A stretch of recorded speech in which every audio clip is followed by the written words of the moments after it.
Allah üçün hurmattаңыз. Жақшылығыңызды, соғуыңызды Алладан күтіңіз, адам күтпеңіз. Güyelerinizlerді hurmattағыла, güyelerinizді сыйлағыла, güyelerге баш игіле.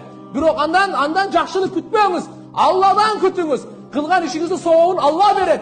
Даражаны сізге Алла берет. Бейішті Алла берет. Бақытты Алла берет. Дозоқтан Алла құтқарат. Алла үшін қылыңыз. Балдарды hurmattайсыз ба?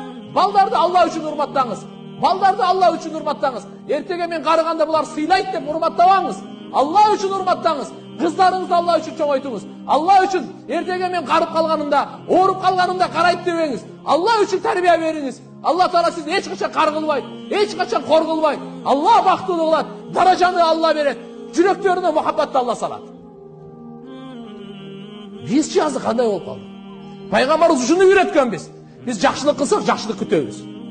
Ал жақсылық қыл деп есептелмейді ал. Алды берді ол есептеледі. Ал исламның bağlılığı емес. İslamның bağlılığı, men орысам келсеңіз, мен дағы барайын. Бізден жаназа өтсе, сіз келсеңіз, мен дағы барайын, андай емес.